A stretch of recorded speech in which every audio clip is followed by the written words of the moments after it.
Welcome back to the Always Reading Book Club. It is your girl Kiki Reader, and we are going to dive back into our Forbidden Desire series by Kendall Ryan.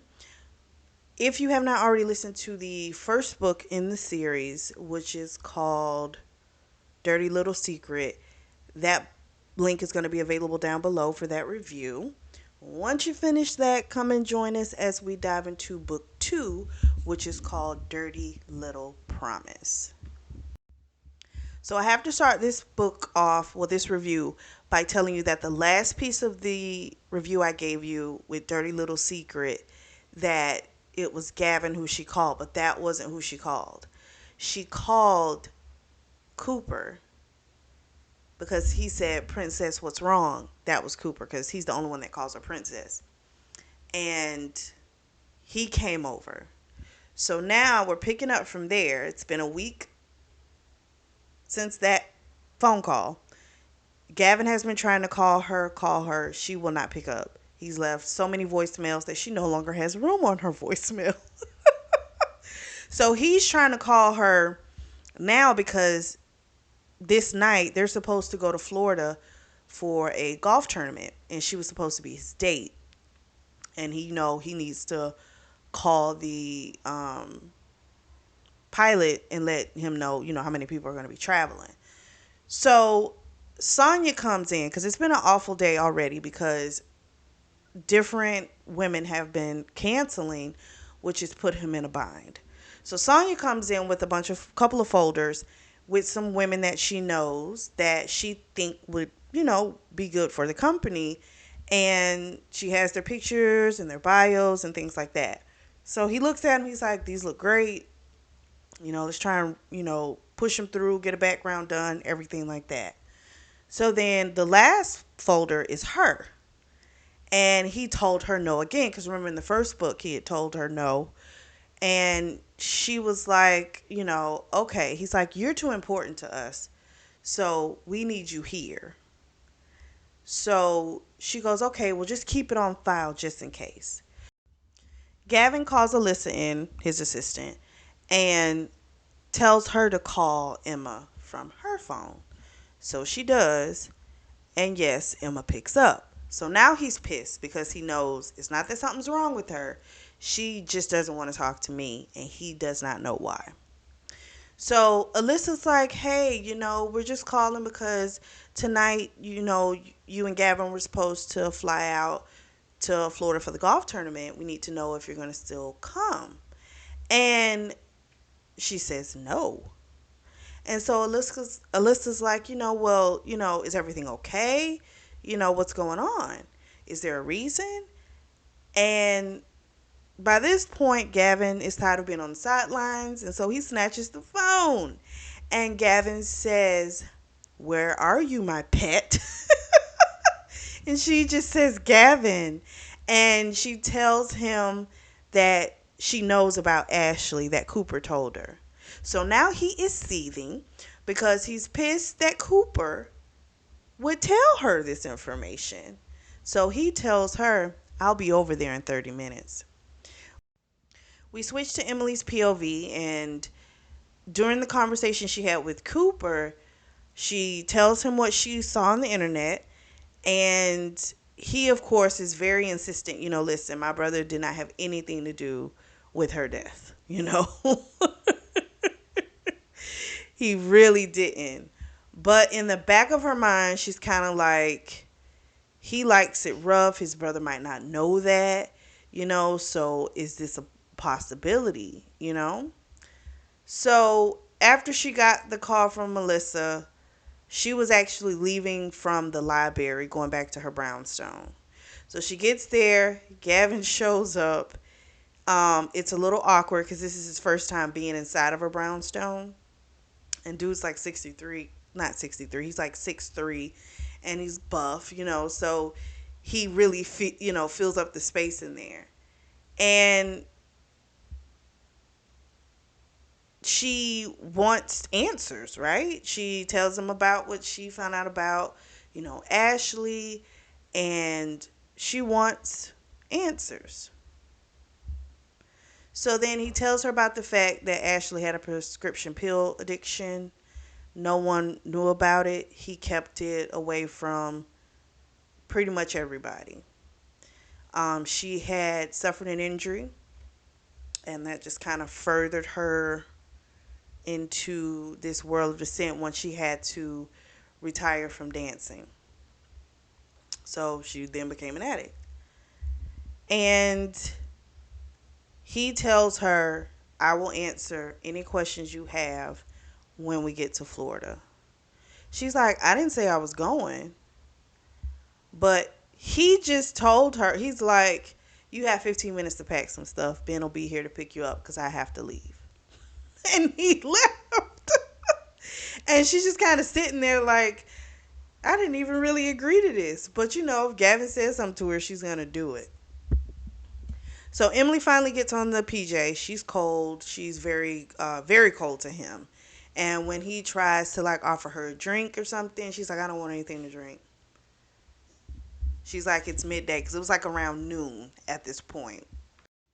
He wanted to order her some food. She didn't want it. They were serving like ahi tuna salad. She didn't want it. She's like, I don't eat raw fish. He says, it was not completely raw. She's like, I don't care. I don't want it. And he wound up getting her like an assortment of snacks and stuff to pick. Basically, he wanted her to eat something. So she's like, fine, I'll eat these. You know, it was like some M&Ms or something. So she's like, okay, start talking. So he starts telling the whole story. He tells her that initially when they met, she was a breath of fresh air. He really liked her. You know, before that, all he was work. That's it. And so it was nice to have someone that I think for him, his control and something else to focus on because he's just laser focused. So it gave him something new to focus on. So it was nice for him. It was kind of difficult for her to hear this because to hear him speak fondly of another woman, that's hard for him. She has emotions. There's this attachment between the two of them. It was a little difficult. She felt stupid. She, was kind of like, I'm up here jealous of a dead woman. He says, but there was another side to her as well. She was very jealous. She was very controlling. And if she was having a bad day, then she was going to try and make everyone have a bad day. So she was a lot. It wasn't all sunshine and rainbow. Emma then asked him, is that what kind of drew you to me? Because they look just alike. The only difference is Ashley was smaller and Emma has more curves. But it's almost a spitting image. He was honest. He said yes.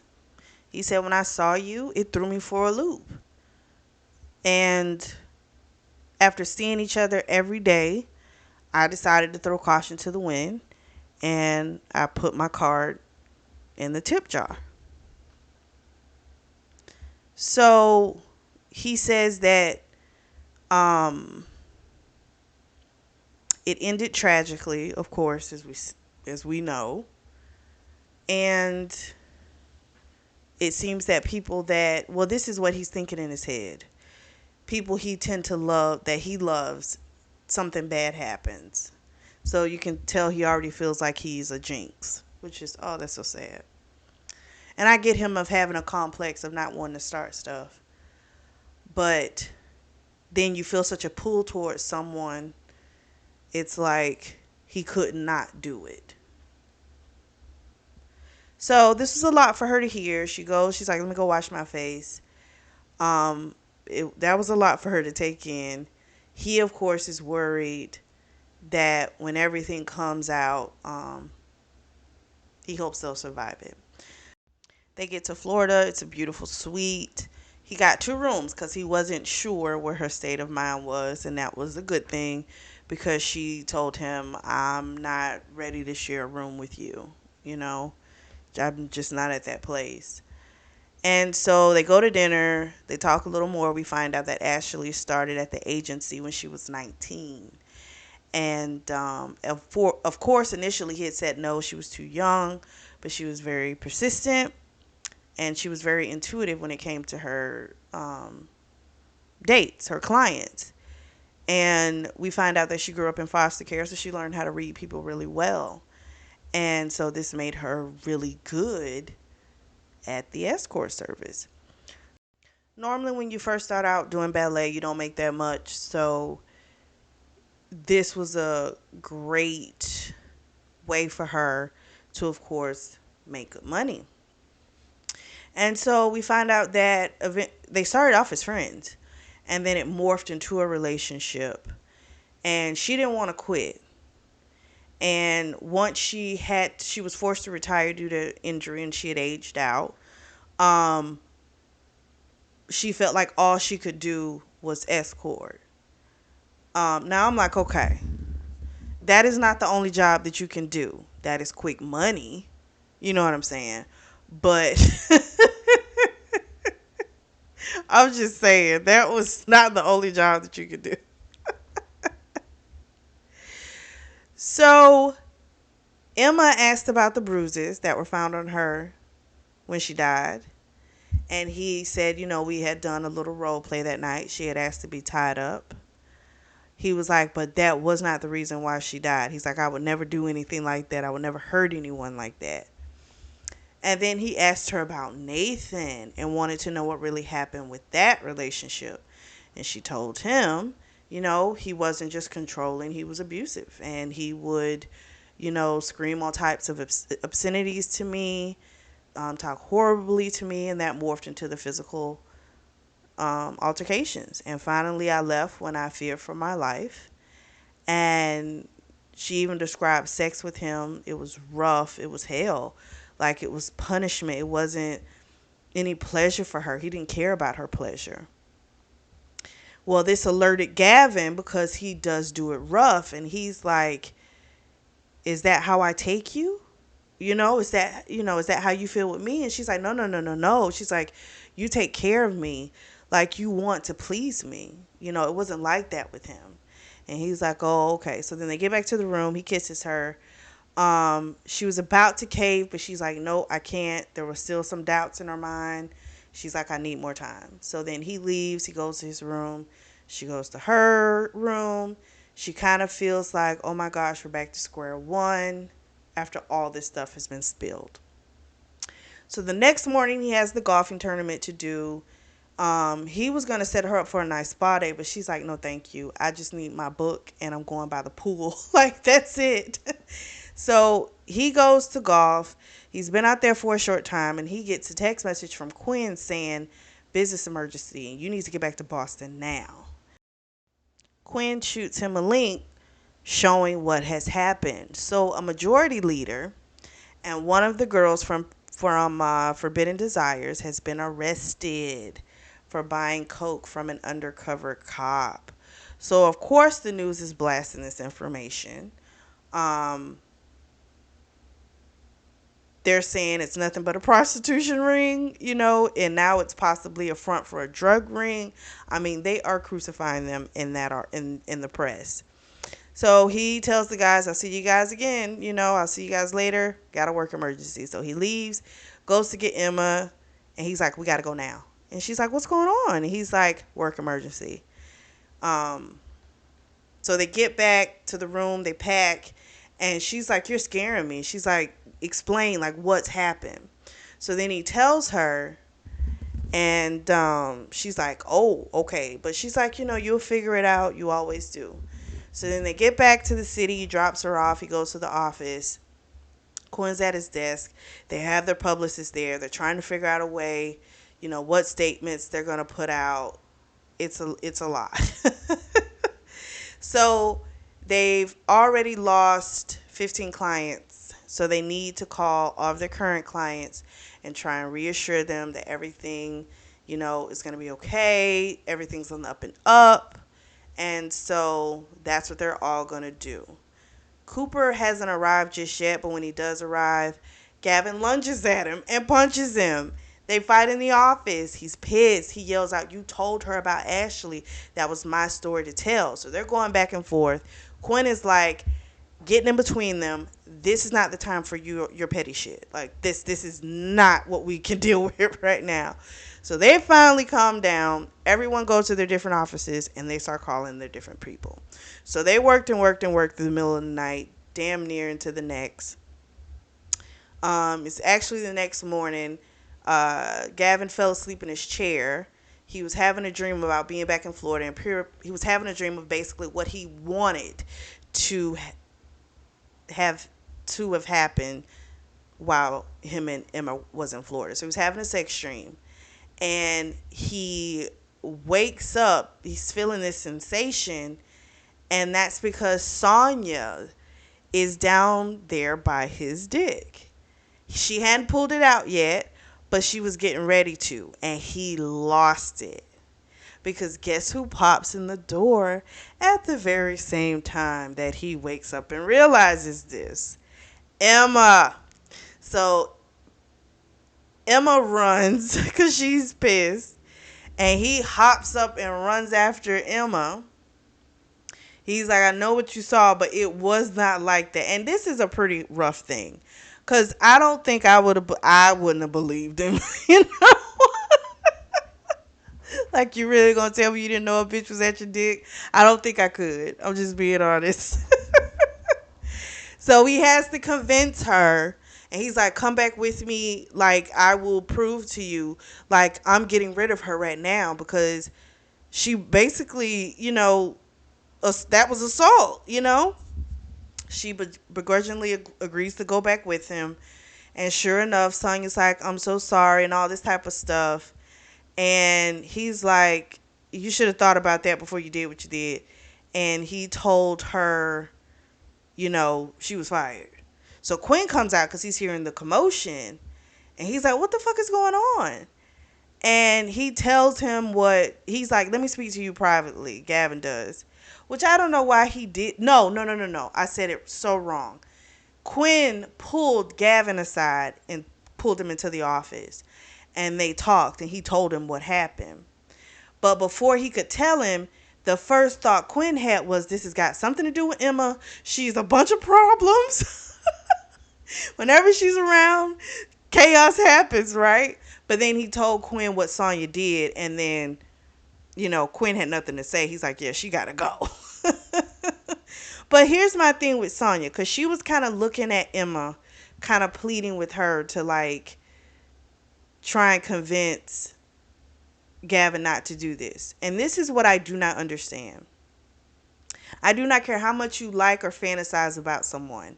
If you need this job, why would you do something that could clearly get you terminated? He has not shown he does not reciprocate your feelings. He's never led you on to make you think that he does. None of that. But you're going to take it upon yourself to get on your knees and literally was about to suck your boss's dick and then want to scream, I need this job. When this man has told you he don't want you like that, he don't see you that way, and you do this, I have no sympathy for her. I just couldn't. So then Emma and Bethany, they went out for drinks after work. She was going to get her caught up on everything. And so she tells her all the juice. Bethany's just kind of like, are you sure Gavin's the right person you should be with? She's like, because Cooper seems like Prince Charming. And you seem to be going towards the darker one. And being that you were with Nathan, I'm just kind of concerned with your decision making. And you know what? I'm not mad at Bethany. I like the fact that she was honest with her. It was true concern. She was being a good girlfriend. You know what I mean? Like, if you just got out of a relationship that had abuse in it, and then you go with someone who has a bunch of secrets, they seem very controlling. I understand her being like, slamming on the gas about this person. You know what I mean? I totally get it. And it made Emma think too, am I doing the right thing? A few days later, Gavin's going to take Emma over to Quinn's house for dinner with him and Cooper. So Quinn is not a fan of hers, and Gavin wants her to come so Quinn can kind of get to know her and, really see who she is. She's nervous. And so after dinner, she leaves. She goes to the bathroom. Quinn is waiting outside. He talks to her and he says, I need you to decide because both of my brothers are in love with you. And if they're going to survive this, if we're going to survive this as a family, I need you to make a decision. She, of course, starts this whole thing, like she doesn't know both of them are crazy about her. And he's not hearing it. He's like, you need to decide. So they have desserts, and then her and Gavin walk off, and Gavin says, Cooper still wants a shot with you, and you need to go in the library and hear him out. Because if you make a decision to be with me, there is no going back. So she goes in to talk to Cooper. He, of course, is like, I could love you the way you deserve, give you the freedom you need, all this type of stuff. He says, I'm the better choice. He's like, my brother likes to punish women because of our fucked up childhood. He's the pretty much the most messed up of us. And he kisses her and she feels nothing. And when he pulls back, he sees it in her eyes. And she sees the hurt. But you want who you want. You feel what you feel. And it shouldn't have took this decision in my mind. I feel that the decision had already been made. He saw it and he kept trying to show that he was a better person for her. Now, where I will, get after her is when she called him at the end of the book that I so mistakenly said was Gavin. She was wrong for that. You know, you have a situation with Gavin. That's who you should have called. You called Cooper because you knew Cooper would tell you what you needed to hear that you were afraid Gavin wouldn't. And that says a lot about the person that you're choosing. You know what I'm saying? So, to an extent, I do blame her because she knows this man, even if you don't know he's in love with you, you know this man seriously likes you a lot. You know that. And I feel like she did use that to her advantage to find out things about Gavin, which is wrong to me, but at the same time, he saw that she was doing it and he kept coming around like a sick puppy dog. I can't really feel bad for you because she's been very upfront about what she feels. She's never told Cooper that he had a shot in hell. Let's be very clear. Never told him that. Never gave him the thought that he did, you know? But I'm just saying, Cooper could have caused himself to not feel as much pain. It never should have got to the point to where she had to say, I choose such and such, which she didn't even have to say. He just knew she didn't feel shit, when he kissed her. You understand what I'm saying? So, but he put himself in that situation. So for that, I do feel bad for him, but at the same time, don't don't put yourself in sucker situations. So after that convo, she goes to see Gavin and she's crying. He doesn't know if that means she chose him or not, but then when he looks at her, he can see she chose him. And all she can say to Gavin is, I didn't want to hurt him. That was never my intent to hurt him. And Gavin's like, I know.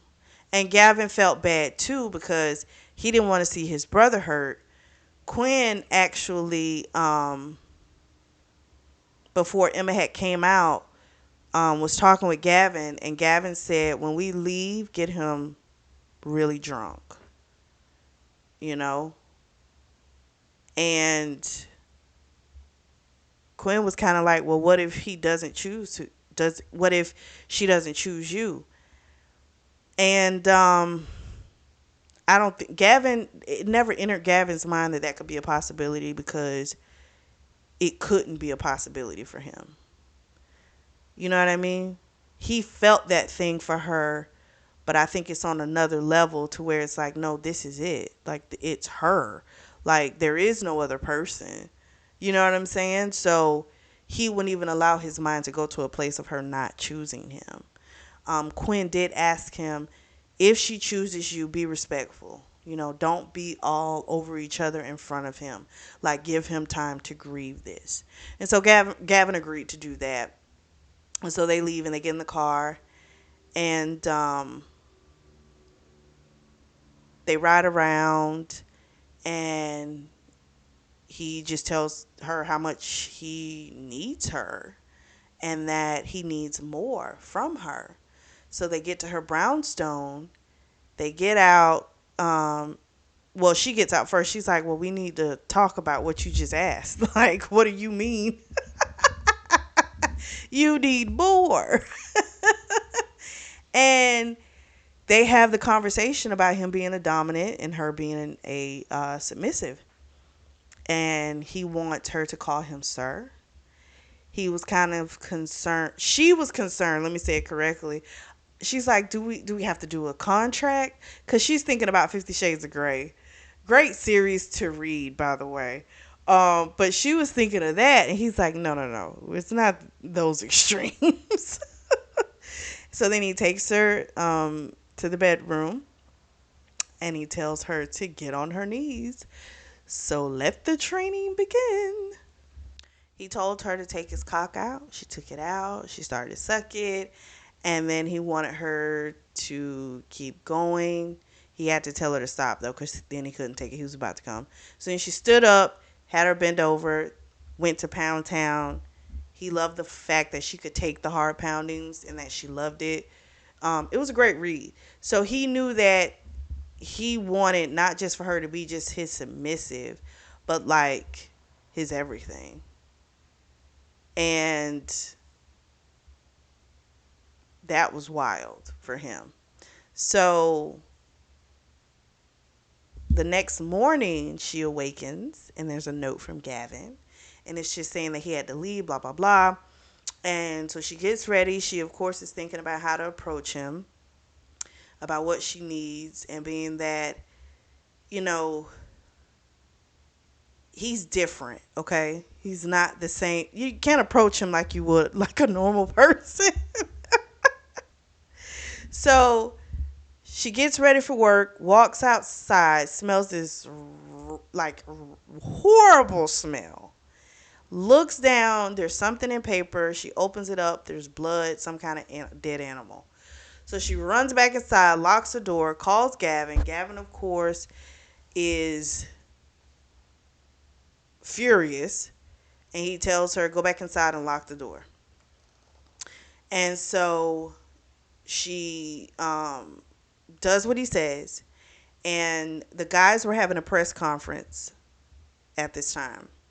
And right after, all three of the Kingsley brothers come over. This had to be so fucking awkward. I'm just saying.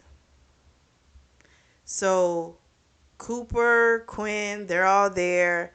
They call the PI, and then Cooper made her some tea. He didn't appear distraught or anything like that, but she felt bad because of what had just happened that night before. So then she talks to the PI, you know, then she talks to the police, tells them about Nathan and everything.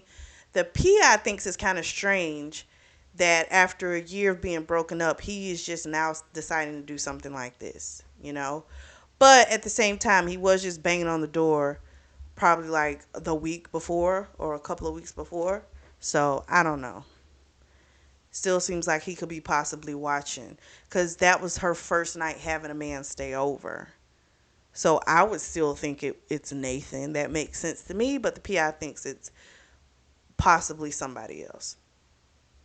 So she goes in and talks to Cooper, and she apologizes to him.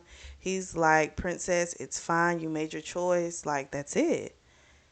He told her, I knew from the beginning that it was Gavin, but I chose to ignore it. He says, you'll pretty much always be my princess, and I hope you and my brother, you know, have happiness. So then Cooper and Quinn leave, and then Gavin was like, what were you and Cooper talking about? And she's like, you can't be jealous of your brother. And he's like, why can't I? And she was like, because you don't have a reason to. Like, I chose you. You know, that's not gonna change. So they spent the rest of the day locked up in a room. Um, because of course she did not want to be alone. So then we switch back to Gavin's POV and we find out they spent the whole weekend together at her place. It was a glorious weekend for both of them. Sex, food, and movies. Sounds great to me. Throw in some reading and we're talking about a euphoric weekend.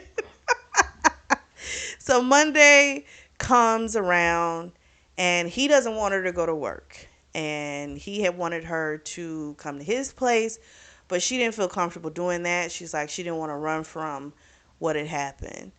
So he's going to just stay the night over there with her for a few nights. So um,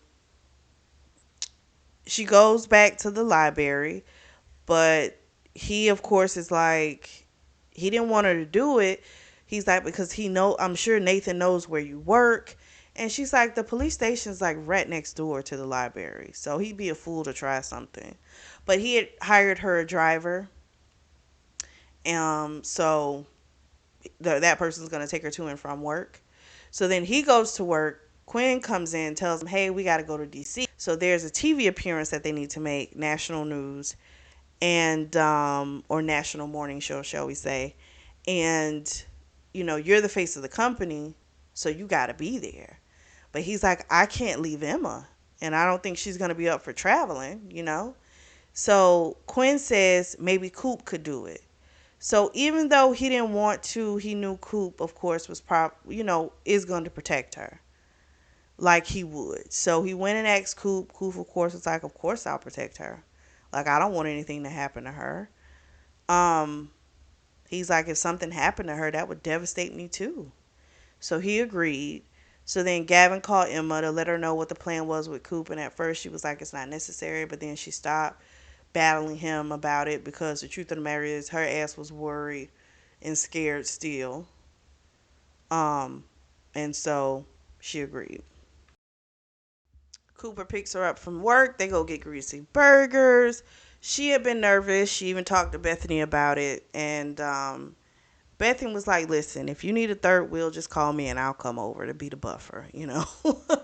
So they eat their greasy burgers back at her place. And they watch Singing in the Rain. Nice, easy night. Didn't feel awkward. She fell asleep when she got in her bed. Cooper slept in the chair in the room, woke up the next morning. She was running kind of late. She heads out with her driver, and they get to the library, and her driver's dropping her off, and Bethany yells something to her, and she, of course, tried to yell back at her, and Bethany's trying to tell her to watch out because the car was coming really fast, but it was like, when she heard Bethany, it was too late. She heard the roaring sound of the engine and this red car coming at her, and it plows into her, and then everything goes black.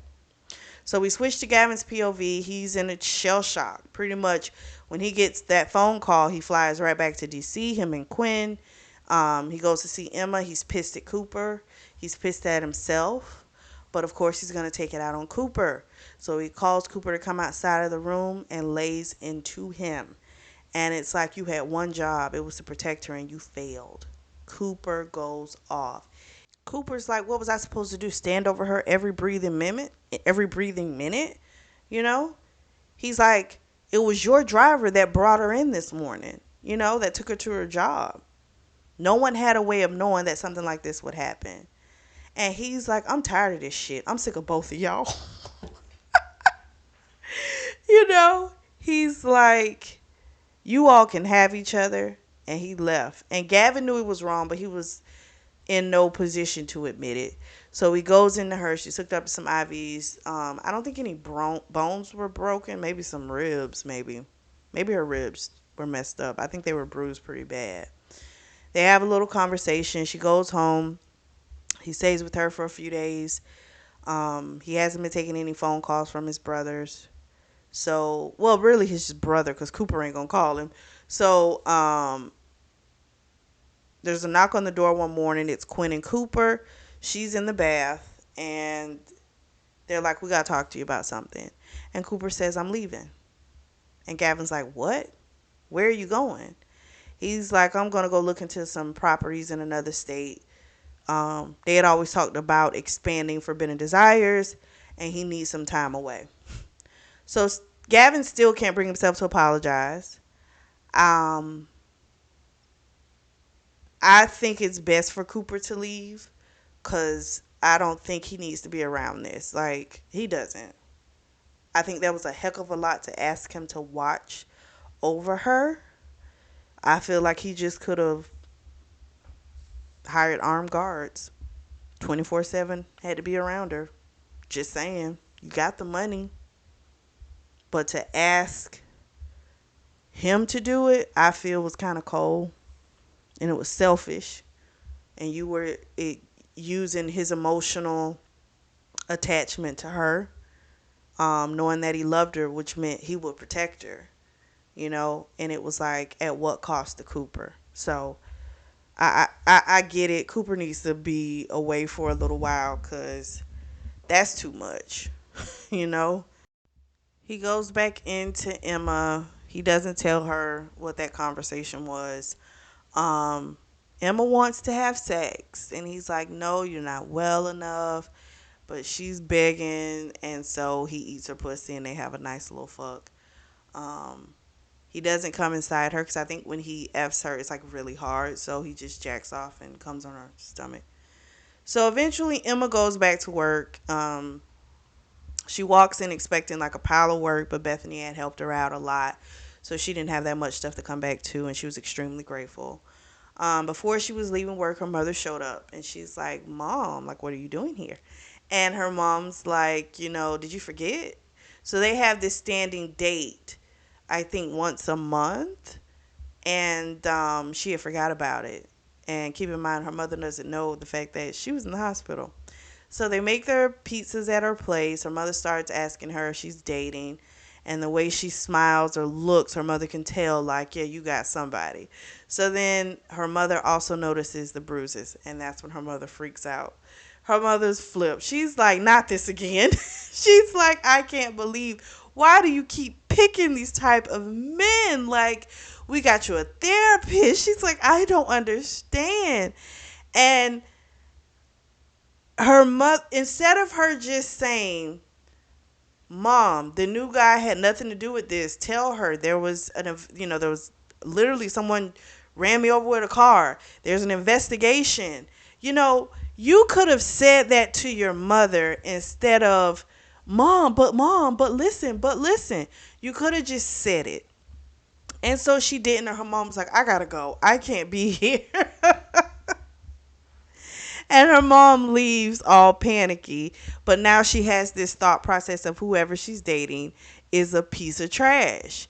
And I'm like, I understand her mother overreacting. You were in a horrible relationship that put you in the hospital, and now you have bruises again. Come on now. That's why she should have just spit it out, you know? So the next day, we switch to Gavin's POV. He's at work and he's trying to think of something special to do for Emma. He speaks with Alyssa, and Alyssa was like, "Well, doesn't she love books? Find something where, they're doing some special reading. Find a great library. So then he gets a call from a client who Cooper normally deals with and schmoozes, but Cooper's gone. So he's got to deal with the guy. And so he deals with that, and then he gets her a beautiful blue dress and picks her up from work, and they go to an erotic reading, and they both loved it. They went to a coffee shop after that, and then they go back to, I want to say, her place, if I'm not mistaken, and he had gotten some lube, and she's like, "What do you need that for? I'm already wet." And he's like, "It's not for that." So she's like, Oh, so she realizes he wants to do anal, and she tenses up. And he's like, "What's wrong? Have you tried that before?" And she says, "With Nathan, yeah, but it wasn't a good experience, you know?" Again, everything with him was just about control, and it was painful for her.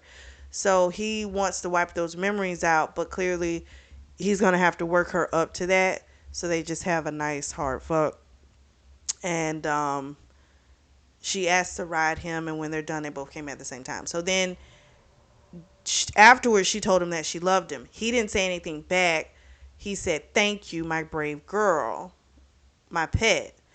But it made her a little her nerves wrecked a little bit because he didn't say it back. But she didn't regret saying it because that's how she felt, you know? So she winds up falling asleep. She gets up. He's not in the bed. She goes in the living room. He's sitting in there. She's asking, what's wrong? He's like, nothing. Um, and he just says, "Oh, I'm just having a hard time replacing Sonya. That's all." She knew it was more, but he didn't want to go any further into any, explanation. So she just starts rubbing on his dick again, and then he took her back in the bedroom. So the next day, Gavin's having a sit down with his attorney. We find out what's really been bothering him. Ashley's foster parents are trying to sue him for wrongful death. So they're trying to say that he was the cause of her going down that dark road. So the lawyer believes what happened after all the press that's happened, it's been mentioned what they're worth, their company, which is a lot more than what they were when he was with her and what the family thought he had. So, of course, they're trying to cash in. We also find out that they got a huge settlement from suing the pharmaceutical company as well. So they just trying to get as much money as they can. And apparently they were awful parents to her. But listen, they're trying to get what they can get. They're trying to cash in on the girl's death. That's so sad. So the attorney wants him to settle. He's like, "You need this to go away. You don't need anything like this in the press." But he's like, he's going to fight to clear his name. So a couple days later, um, Emma's parents are asking to have a lunch date so they can meet Gavin. So we find out that she has talked to her mom since the night her mother left all flustered and explained everything. So now the mother knows what actually happened. But she's still nervous because it's still a dude meeting your parents. Totally understandable. He seems to be fine, but I'm quite sure on the inside he's nervous as well. So they go to dinner, and it goes really well. They did ask him flat out about what he did for a living. He explained everything. He asked questions about Emma's childhood, all this other kind of stuff. Really went well. The mom really liked him, and him and the dad went outside to look at the father's new Cadillac. And when they left, her mom asked her, you know, pretty much, no, she didn't ask her. She told her. She's like, "I'm really happy for you. You know, he seems to really make you happy, and he seems to be happy to be with you." So then we switched to Gavin's POV. Remember, him and the dad went outside to look at the new car, and he winds up asking the father if he can marry Emma. He wanted to get her dad's approval. And of course, the father's like, "Are you, and will you provide for her and, you know, be through with her through no matter what, good times, bad, and everything?" And he, of course, is like, "Yes, I'll do anything for her. I'll always provide for her. I'll do everything I can to keep her happy. And so the father gave his blessing. So then he goes to a ring shop to get a ring. And at first, the first thing he kind of went to was his biggest one. Because, you're thinking huge ring, representation of how much I feel about you. Some people have another reason for wanting a big ring. But his brain was thinking that. But then he realized, too, that's not Emma. So he winds up getting something that's, it's smaller, but it still stands out, but it really fits who Emma is. It was a really nice solitaire ring. So then he gets a call from his lawyer, Aaron Deacon, and we find out that, the parents are very much going forward with this. And because of that settlement money, they're going to have the resources to carry this out as long as they want. So then the lawyer, of course, is like, again, I really think you need to settle. And he's like, I'm going to talk it over with my brothers, and then I'll let you know from there. So a few days go by. Emma and Gavin have their routine, work. They go to work, then they're together at night. And he gets a call. Gets a call from her mom one day, and it was kind of freaked her out because she's like, I just saw you. What's going on? And her mother was like, um, you should come up and we should have lunch.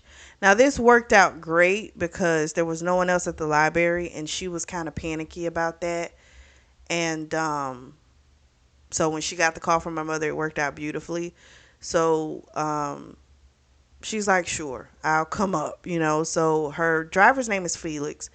So she messaged Gavin just to let him know, hey, me and Felix are going up to my mother's house to the tea house. And he's like, oh, of course, sure, no problem. She just, of course, didn't want him to worry. And she gets to her mother, and they're having tea. And her mother says, do you think he's going to be able to be there for you? And she says, I think so. And her mother says, that's not good enough. So her mother tells her the story of her and her father. So basically, when they got married, they were 18. And for 10 years, they tried to have a child, and they kept having miscarriages. And so then it got to a point to where they just stopped. But then depression took a hold of her because it was something she really wanted. And her husband was there for her. I mean, her depression got so bad she wound up losing her teaching job because she couldn't go to work. So she's like, when we got pregnant with you at 40, she was like, you were our miracle baby. And so then she asked her again, do you know, is this is the person that's going to be with you no matter what, good or bad? And is this the person you would even want by your side? And she said, without a doubt, he's the one, Mom, I know it. But in her head, of course, she's thinking, I hope he feels the same way. So Quinn comes in to talk to Gavin, and he's like, we got a problem. Cooper's gone missing. They know where he is. He's in New York, but I guess he's just not working or whatever. So Quinn is like, I think you need to be the one to go and get him, or at least go to talk. So Quinn even brought up the whole thing about, how effed up it was that he had asked him to watch over her when he was gone. And he's like, yeah, but that's kind of fucked up because it was your idea. But he was like, you know what? Fine. I'll go do it. So he goes to see Cooper. He flies to New York to go see Cooper. And Cooper's looking kind of rough, conversation. And Cooper does apologize for telling Emma about Ashley. He said, honestly, I really did think you had already had a conversation with her. And he says, I tried to backpedal, but she wouldn't have it because she loves a good mystery. So then Gavin apologizes for how he acted as well. He told him about the situation, the lawsuit going on with Ashley's parents. And then he also told him about the fact that he was going to propose to Emma. And I felt bad for Cooper at this point. I do. Because it's like, he still has those feelings. So it's like, ugh. But Cooper says, I knew it was going to be the two of you. He was like, unfortunately, I fell in love with her too. And I just got to deal with those emotions. So Coop's like, I need to go out. I need to get laid. He's like, and you going to have to be my wingman. So he goes with him. And so when they get in the elevator, Gavin asks him, "Do you still love her?" And Cooper said, "Always." And so Gavin knows, like, if I ever fuck up, like, Cooper's gonna be right there. But see, that's a lot, and that's gonna make it really difficult. All, to sit up there and say always, it's like, how do you ever get past that? How? This man will always love your wife? Well, fiance, they're getting married. You know what I mean? Like, oh gosh, that's a lot. Gavin comes back into town, and he tells her kind of what's going on with Cooper. She, of course, feels bad because she never wanted him to hurt at all. They have a few days of their normal, love making and going to work and playing in bed. They have their wonderful routine. So one day he's like, "What do you want to do?" And he also finally told her, "I fucking love you so much."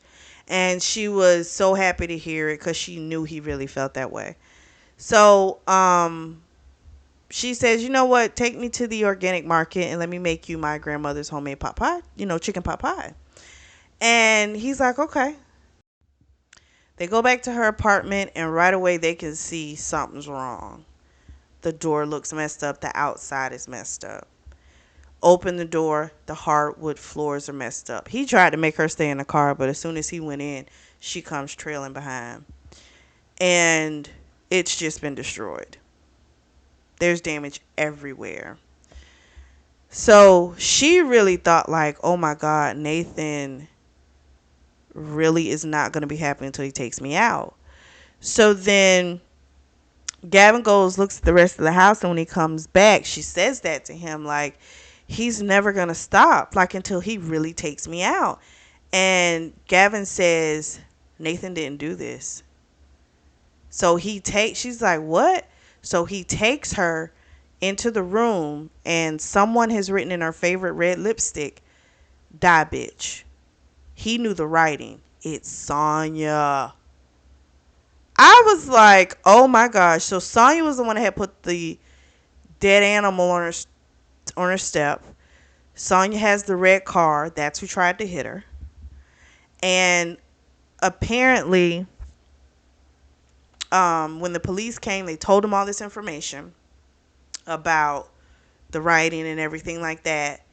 And they found out when they picked her up, Sonya, she admitted to everything. She basically wanted to take Emma out because she felt like Emma was what was standing between her and her happiness, which was her and Gavin. So after this, he decides to tell her about the lawsuit, and she's like, "It's okay, but no more secrets. We're going to get through this. I'm going to be right by your side. We're going to be okay." And that made him happy, of course. So then we find out Sonya got about 3 years and some probation time for aggravated assault. They're still going through the court case with the parents. And at first she felt kind of jealous. Hearing about their relationship, Ashley's and Gavin's. But then when she heard how bad it was, she kind of felt bad for him. Like, ooh, like that was pretty rough. So then one day he comes to get her from the library from work, and he's like, "I got a surprise for you." So the first place he takes her to is the first spot that they were intimate on their first date. He gives her a present. It is the first editions of Jane Austen's Sense and Sensibility, which is so adorbs. So then she opens the book, and there's a note in it that says "Will." So then he gave her another book from poetry night, and that one said "You." So then he takes her to the brownstone. He shows her how the renovations are coming along. It's pretty much fully restored. It's going to be pretty, how her grandmother had it.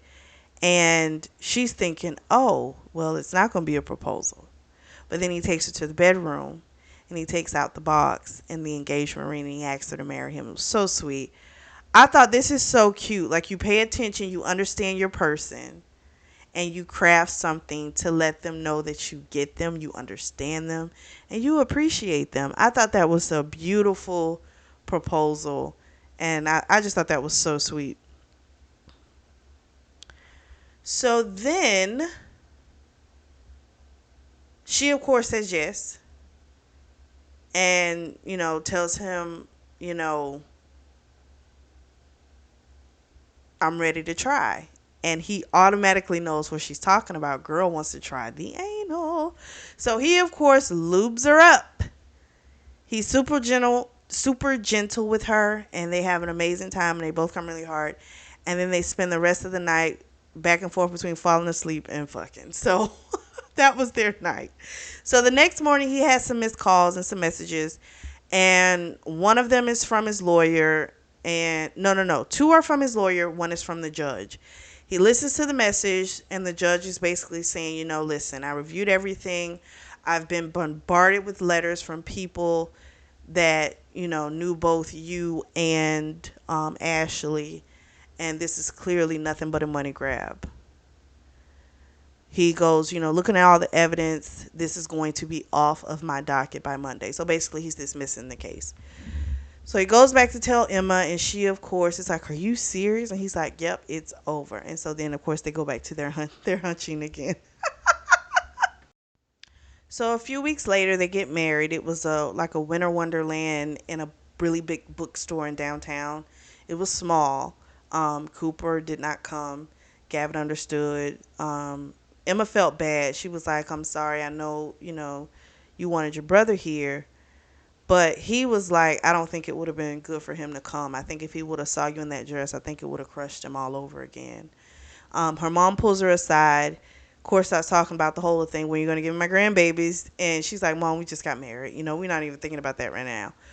And their whole courtship is like a total of 3 months from their first date to their wedding. But hey, I figure, you know what? When you know, you know.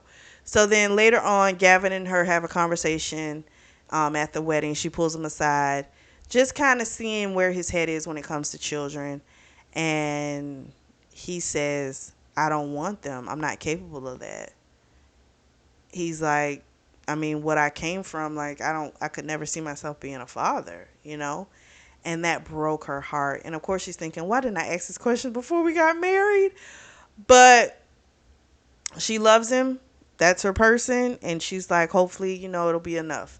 We fast forward a little bit. They're going to a Christmas party at Gavin's, for Gavin's company. They wind up having a little oral session on each other before they leave. It's kind of crazy because there's nothing but like beautiful women there. These are all escorts. And Emma's kind of nervous because her parents are going to be there. But they were okay. Gavin introduced her dad to the Goldman Sachs CEO, so he's on cloud nine. The mother and Alyssa had graduation. They're not going to spend Christmas with her parents. They're actually going to take that trip that they want to Seychelles Island. So she is okay with that because she knows moving forward, they'll do the whole Christmas with the parents, He pulls her aside and he tells her, he never thought he would get married, but yet now here he is in love, married, and he tells her he does want to have children. And she is so ecstatic. She's like, but give it a few months because she wants to turn her brownstone.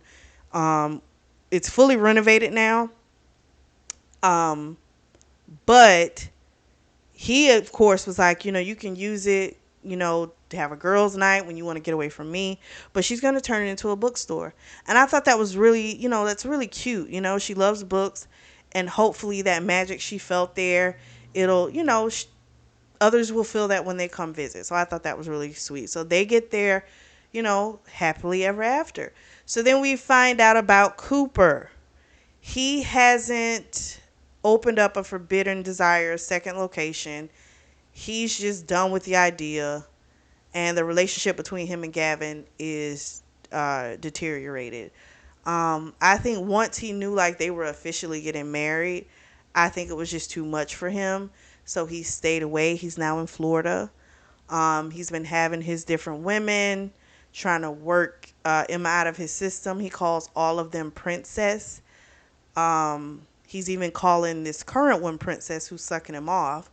He's broken and he says that Emma Bell, or shall I say, Kinsley, is the one that broke me.